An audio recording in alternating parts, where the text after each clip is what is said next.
said this last week, so appreciate Josh filling in. David said it's the best class so far on the quarter. So appreciate that.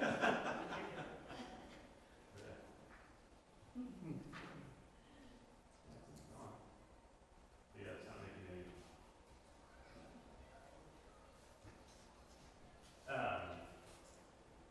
So we'll start with the word of prayer and then get into our study for this morning. Let's pray. Heavenly Father, we're grateful for another Lord's Day that we can come and gather together with you, or gather together with our people to worship you.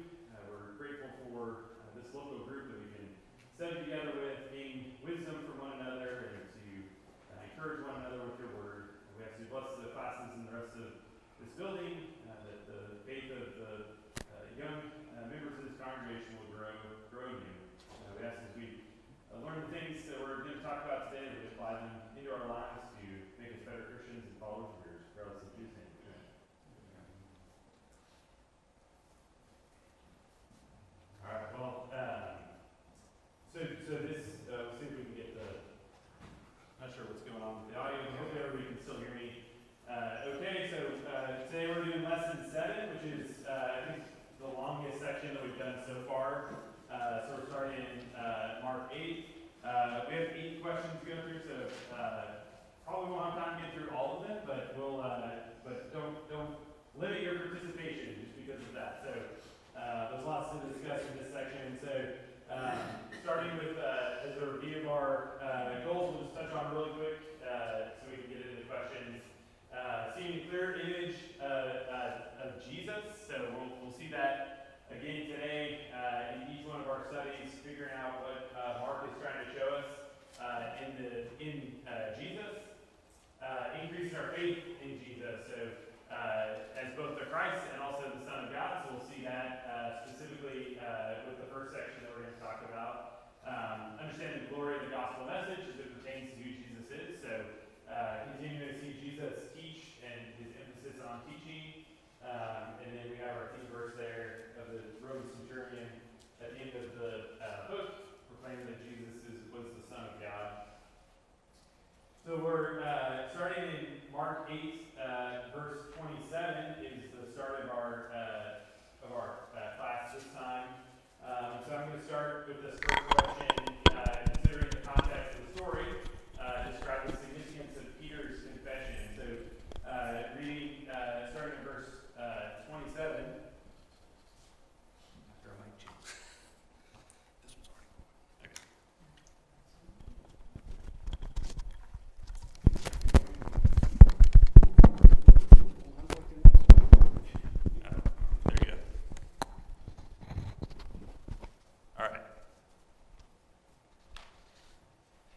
So Mark 8, starting verse 27, says, "And Jesus went on with his disciples to the villages of Caesarea Philippi, and on the way he asked his disciples, 'Who do people say that I am?' And they told him, 'John the Baptist, and others say Elijah, and others one of the prophets.' And he asked them, 'But who do you say that I am?' Peter answered him, 'You are the Christ,' and he strictly charged them to tell no one about him." So given what we've talked about in the first 8 chapters, all of our previous classes, how do you all feel like this fits in with the context of the story, where the disciples would be at, given what they've seen, and then what's the significance of Peter's confession? David? The location of this place said a whole lot. We had a chance to visit it when we were in Israel, and the backdrop is a big cliff with cave in it, but it was an area where there was a lot of worship to different gods. One was the god of Pan, and human sacrifices were made there and everything. So when Jesus asked this question, this is their backdrop, and so he's comparing, I think, in a way, his kingdom with these others, and say, okay, so what do people say I am? Well, look back at me. Am I one of these gods right here that people sacrifice other lives to? Am I one of these gods that they worship? And who am I then? And so that background says a tremendous amount.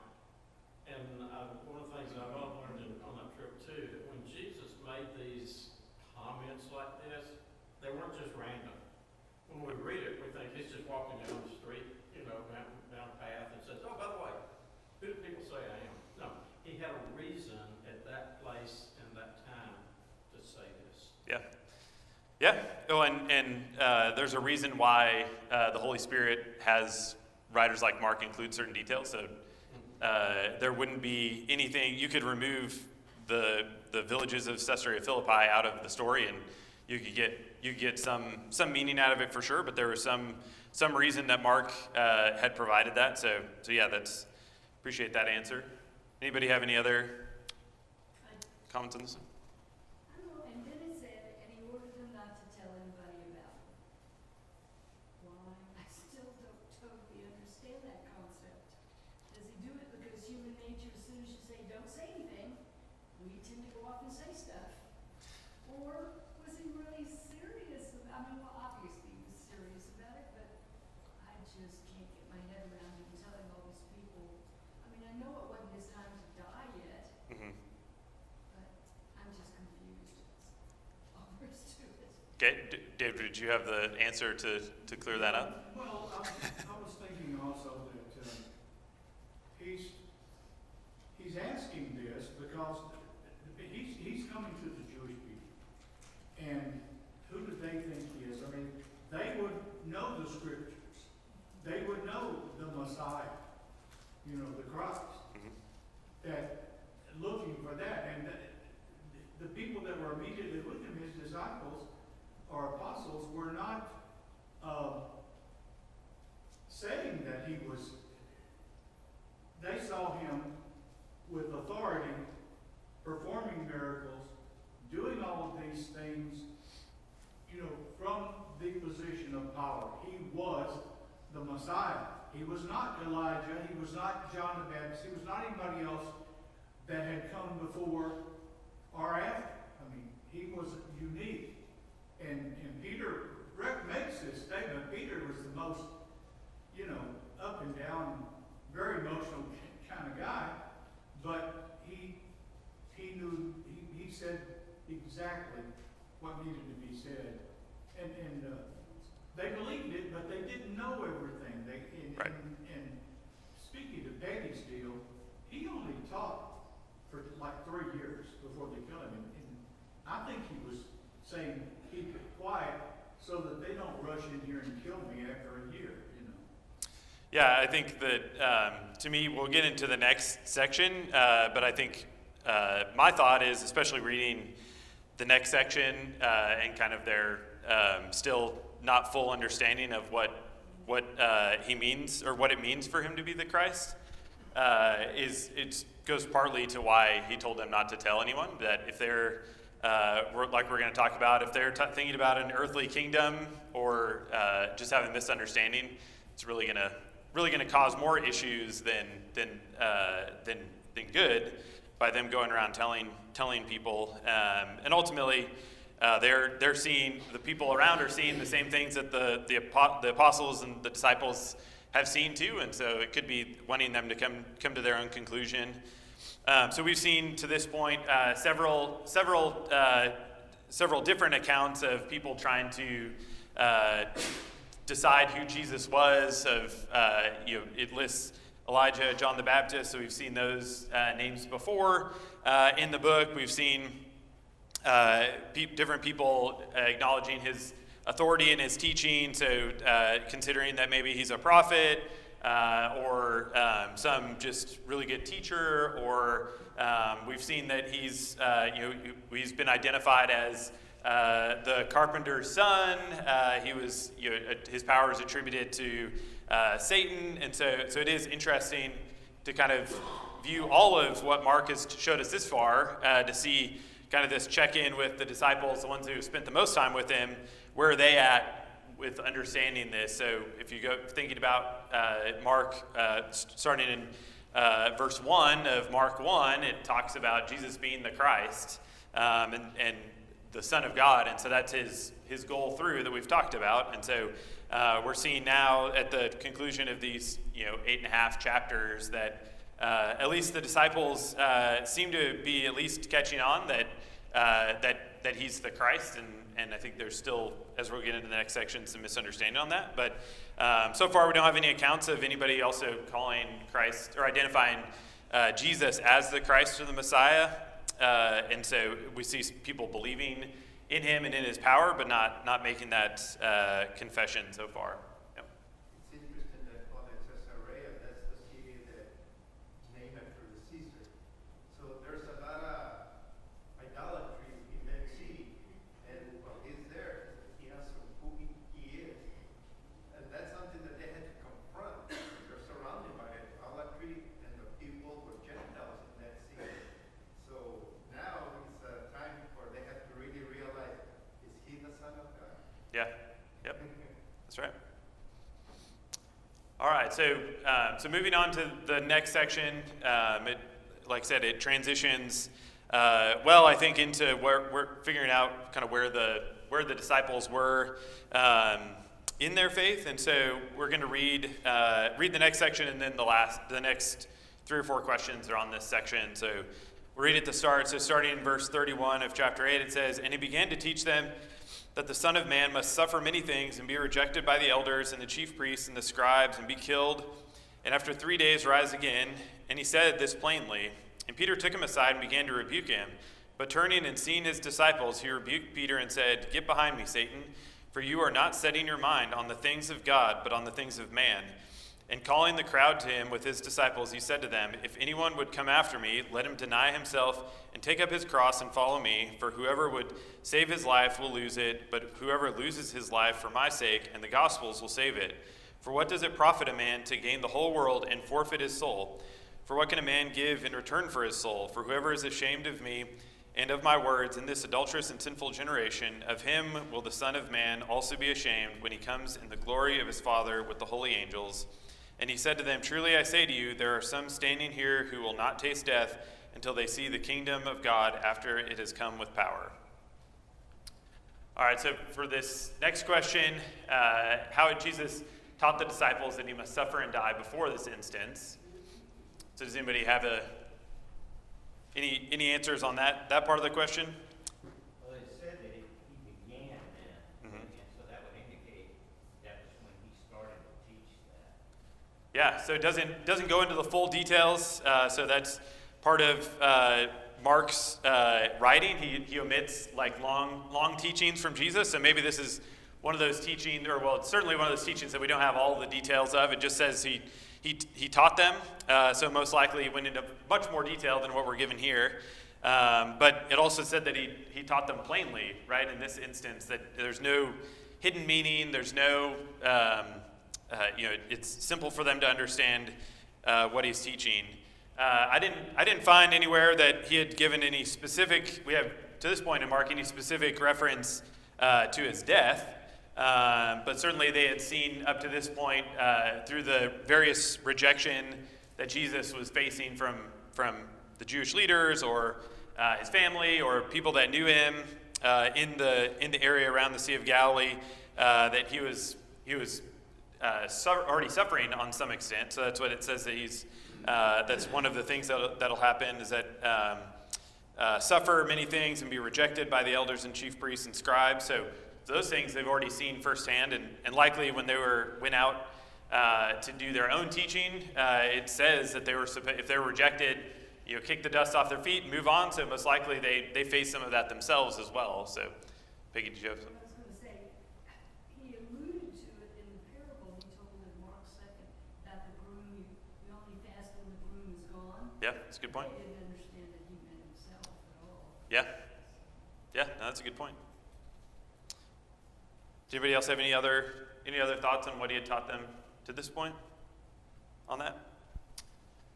All right, so then the question references Psalm 2 and Psalm 110. So we don't have time to read those, but what are those two psalms about? If anybody read those, They're talking about a king.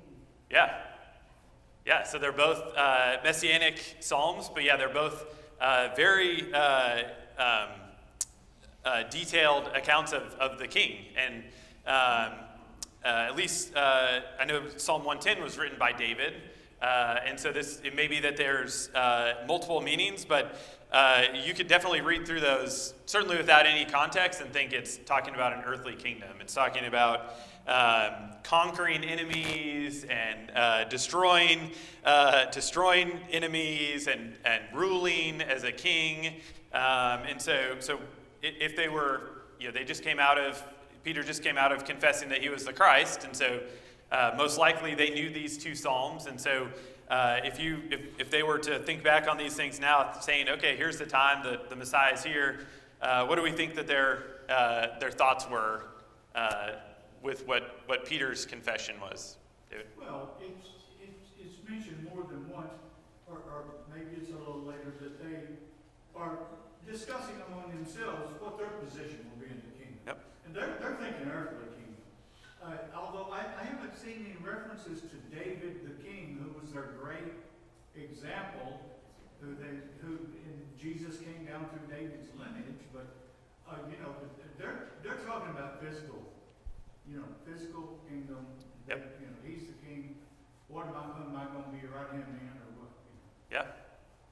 Yeah. So, and like I said, it's definitely understandable when you read those psalms. If you're not coming in with the right context that he's been prepping them for, right? That he keeps referring to keeping things spiritual. Don't focus on the things of the world, that type of thing. Come on. The mindset here still hasn't changed even today. Like Jews that do not believe in the New Testament still believe that the king's going to come and reconquer. Yep. So that mentality still holds true even today, because of how they read into some of these songs. Yeah. Well, I mean, there's an appeal for that, right? That's appealing to us if you're, if you're like the first century Jews, if you're being, ruled by a foreign power that's, oppressing you, at least in some regard, that there'd be a temptation for that being appealing for sure. And the disciples being like they're in the tight knit group. They're in with the right guy. Yeah, Micah. I could be totally out of left field here, but going back to this physical mindset of this physical kingdom, this earthly rule, Jesus just fed 5,000 people with nothing. This massive people, I don't know how big it is, and they're like, wow, okay, he can feed this many people. And I can totally out of left field about them thinking okay, he's physically building up this army, I guess you could call it, but so that kind of furthers their physical mentality. But then he's like, but who do you say that I am? I'm not this. Kingdom's going to come and destroy everything like that. Yeah. But even in the things, either in the healing that he's doing, because that would be the other thing where he's gaining the physical following, or the feeding, he still seems to be directing them towards the spiritual, at least as the follow-up of this isn't the, and it's not in Mark where he's, kind of makes the crowd angry as well by saying like, I'm not here to feed you, and he still has compassion on them. So, but yeah, there's definitely, they see the physical power and how it could be utilized, right? That's definitely, he's definitely getting a physical following for sure through these things. Okay, so the next question on this section, for what specific reason did Jesus rebuke Peter, and how did Peter handle the rebuke of Jesus? So what reason did Jesus give for his rebuke of Peter? Thomas? Well, Peter was thinking, like all the Jews did at that time, that the Messiah was going to be a military leader. He was going to destroy the Romans. They were basically going to rule the world. Yep. And when you have the one that is going to be that later in your eyes saying, oh, I'm going to die, by the way. Yeah. The enemy is going to kill me. It just seemed incredulous to me. Yeah. And we have to think back to when Satan was tempting Jesus. One of the temptations was, hey, I'll give you all of this. I'll give Yep. you all these kingdoms if you'll bow down and worship me. Yeah. So he was basically telling Jesus, you can have rule over the world without dying.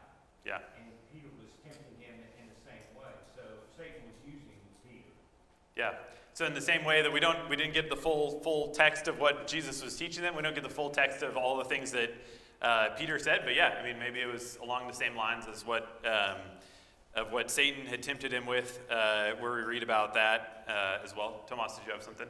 I was going to pretty much echo what Bart said, but at the same time, Peter's supposed to be following Jesus, and he kind of steps out of line and is now trying to direct Jesus. And Jesus is like, hey, you're either going to follow me or you're not. Right. Yep. Yeah. Yeah. You're either with me or against me, right? That it's. So yeah. I mean, this is definitely one of those kind of. There's only 2 sentences said about it, but yeah, I can't imagine the tension and the kind of the interaction. Yeah. Well, I think this goes back to the earlier question about why Jesus was telling them to be silent about their faith in him as the Christ, because if those who are closest to him who believe he's the Christ still don't understand that what that means is he has to go and suffer death and be raised on the 3rd day, then if they start going around telling everybody he's the Christ, and that mentality of the physical kingdom takes over, it puts a temptation before Jesus, which is why he's calling Peter Satan, because this is one of those more opportune times that Satan uses others to tempt Jesus to not follow through on what the Word of God was. Yeah. Well, yeah, to Micah's point, there was the crowd. There was plenty of people to teach and teach incorrectly to. Yeah. Well, this is the same temptation that the devil did. Yep. That's right.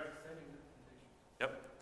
And so the specific thing that Jesus says he's setting his mind on that he's not setting his mind on the things of God, but on the things of man. So regardless of if we're, obviously we're not in a position to physically rebuke Jesus, but is that still a temptation for us today of losing focus on what's going on? Either, like Tomas said, of misunderstanding what Jesus' purpose was in general, but just in general in our lives, setting our minds on things of man or things of God puts us in what? Opposition to Jesus, right? And so whether or not obviously we don't have the opportunity to physically take Jesus aside and rebuke him, but when we have that, when our mindset isn't right in those things, then that's what we're doing, is that we're going against Jesus, that we're either with him going in the same direction, like Tomas said, or we're not.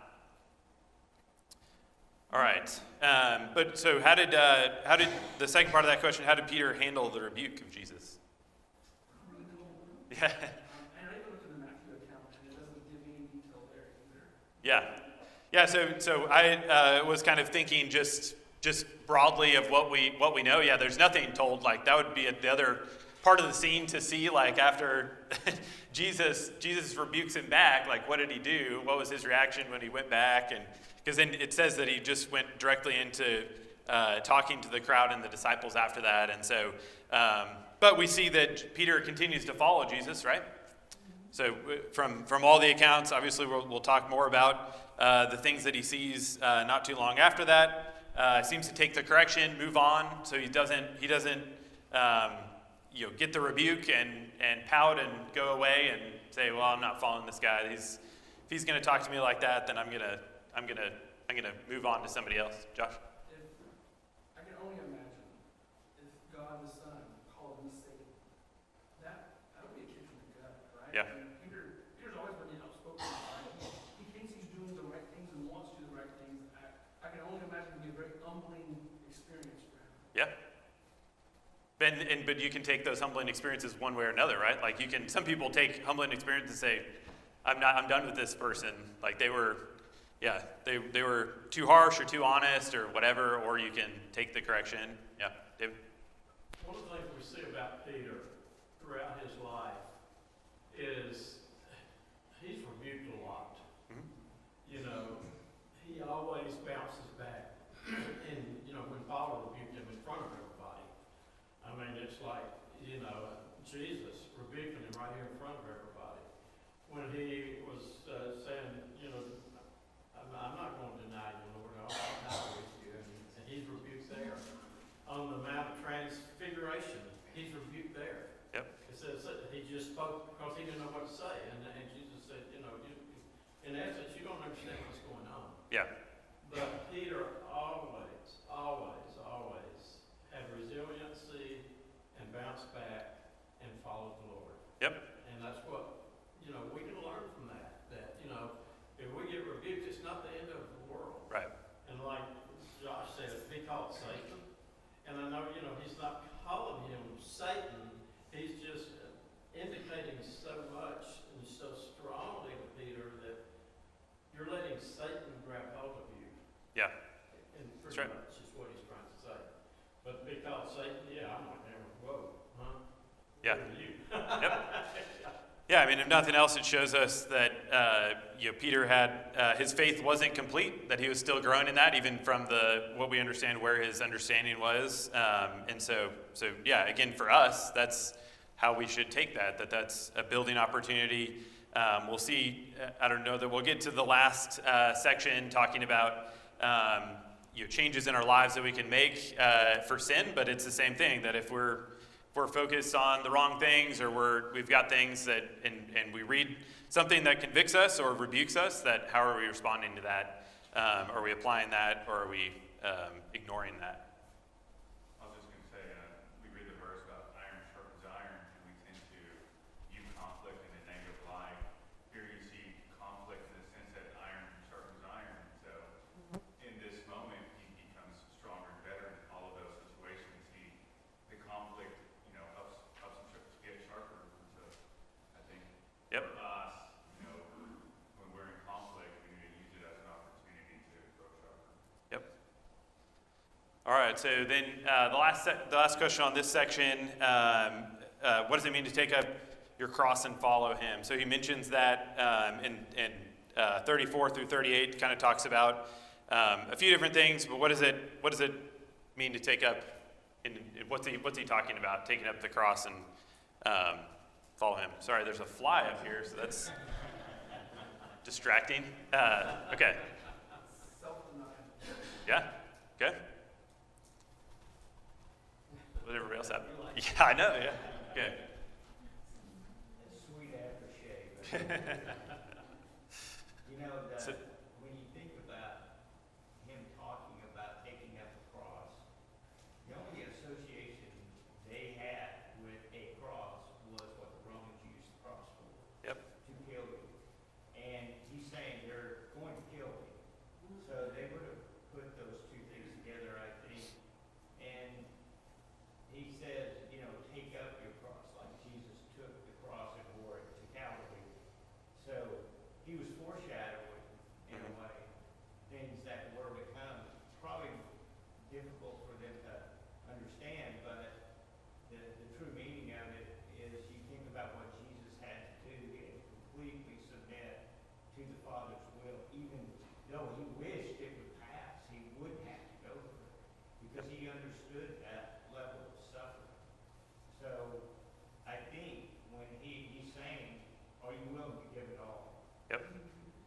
Yeah. Well, and the other portion of that for that time is the cross as a symbol of shame, right? That if part of the whole crucifixion process, the cross was public humiliation of this is, you've done something wrong, you lose, and we're gonna make a spectacle of you. And so that's not something that people were, eager to associate themselves with the cross. That's not something that would have been appealing. Definitely had those connotations at the time. But yeah, so giving up your life to the point of death. So bearing the cross is a process, right? It's not just there's not just like the crucifixion process wasn't just straight away on the cross. There's a whole process, like I said, of bringing shame to that person and suffering. And so really that's from here, just like Jesus said, he's going to face rejection, shame, ultimately death. I mean, that's going to be the rest of the book, is seeing him go through that process. Well, in the rest of the New Testament, how many times are they told they're going to have to suffer for the sake of Christ? Yep. A Christian is not promised everything's going to be roses and wonderful. Yep. And he's just telling them, I'm going to have to die. Get that in your mind and carry on. Yep. Yeah, and you may have to as well, or at the very least bear the burdens of suffering and rejection, that type of thing. Okay, so moving into the next section, which is the transfiguration. That's covered in chapter 9, verses 2 through 13. So hopefully everybody's able to read it. We'll kind of, for the sake of time, skip reading it. So what did everybody have for, what did we learn about these three characters in this section? So first person can start with whoever we want to start with. If you have an answer for any of the three, we can start with that. Josh? So, for God, I think we see the love of the Son, right? We learn that He loves His Son immensely. I might have taken it a little bit further than it actually is, but I wrote down there may be some frustration there with God and the people not listening to Jesus and really understanding what He's saying. And that's why He says, listen to Him. Yep. Yeah, so similar with what I had on there is that I thought, I don't know if I've thought this before, but when I read it this time was that it shows God's presence in what's going on, right? That's you don't always see that, especially in the Old Testament. We see God kind of more continually. He's speaking to people directly, but I think this shows that he's aware of what's going on. He hasn't just abandoned Jesus, and so yeah, that's his love for him. I think also at least in Mark's account, in Peter's confession, what did he not include? So he said that he was the Christ. What was the other thing that commonly goes on with that confession that, well, at least wasn't recorded in Mark's account? That he was the Son of God was where I was getting. So I don't know if that was also part of it as well. That because he specifically in the Transfiguration, God starts out by saying, "This is my beloved Son," and so. Also was that the purpose of Peter, James, and John seeing yeah, he is the Christ. You all may be there with your belief and maybe some misunderstanding, but also he is my Son as well. Okay, so what about Jesus? What do we learn about Jesus in this section? In the sense of who Jesus was talking to, he's not the Elijah and Moses. Yep. That's the law and the prophets. Yep. So there was this representation there, Jesus present with that. He told his disciples that he can't fulfill the law. And so when you have God saying, hear him, Mm-hmm. these three men, Peter, James, and John, witnessed God's completion of giving Christ, Jesus, the full authority Yeah. over everything, the completion Yep. of the law. Yeah, that it can kind of go between God and Jesus, but yeah, I put it under Jesus as well. That God is very clearly choosing Jesus. That there see Elijah, Moses, regardless of what the people were looking for in the Messiah or the one to come. It wasn't either Elijah or Moses. They're not coming back. Jesus is the one. He's the one that God is choosing, and listen to him. Yeah. The other thing that I noted for Jesus is that it shows that he's still God. That there's the talks about his appearance changing and showing, and to me that's him showing that he's still God in the human body. That's confirming that he's not.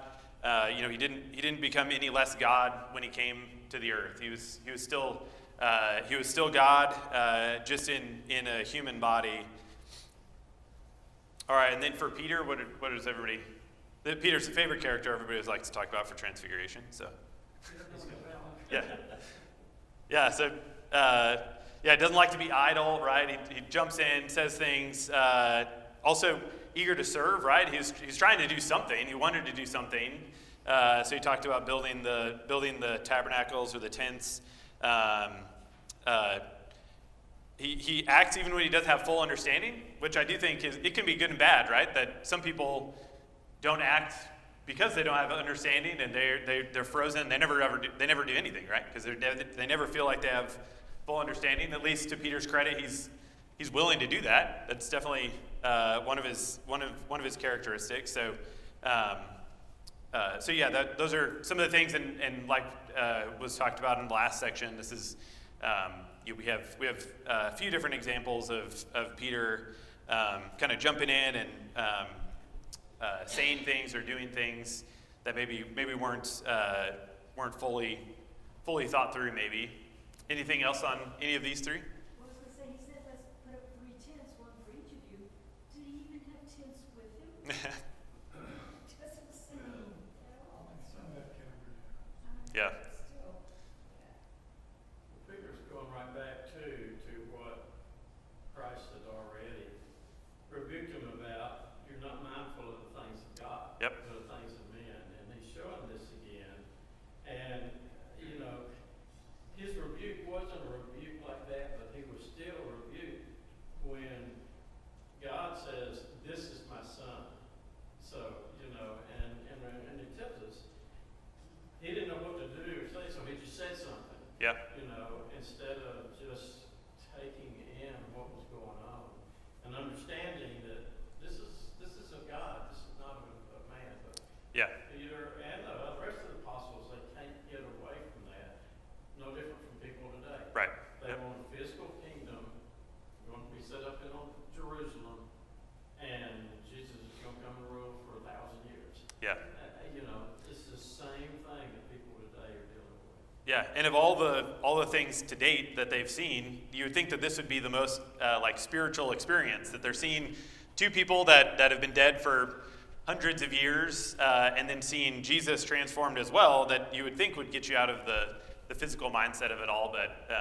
But like you said, it's still something we struggle with. It says he's terrified, Yeah. so already he's not thinking clearly. Yep. David. Peter is synonymous with the saying, look before you leap, he leaps before he looks every time. The guy's totally emotional. Yeah. All right. So we're pretty much out of time. Just on, I think definitely the last question 8, would definitely be something that I would encourage everybody to go back and read and spend some time thinking about. So chapter 9, verses 42 through 50, talking about sin in our lives, thinking about how you can apply the things that are included in 42 through 50. Seeing what it takes to make permanent change in our lives, a change that'll stick, that type of thing. So if you have time, really encourage you to go spend some more time on question 8 and reading 42 through 50 in chapter 9. So next week we'll be doing chapter 10, so verses 1 through 52. Then you would touch on a few of the things for our lives going through, but how often, again, are our minds set on the things of man and not on the things of God? So as we're going through our lives, understanding that when we're focused on the things of man, things of this earth, that we're not putting our mind on the right thing.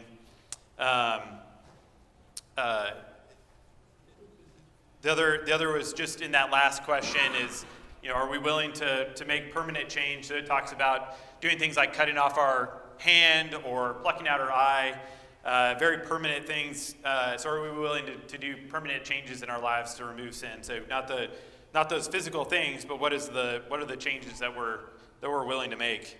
With that, we'll end class. Thanks for everybody's participation, getting through. And again, if you have time to study more on those questions, I think it'd be good. Thanks.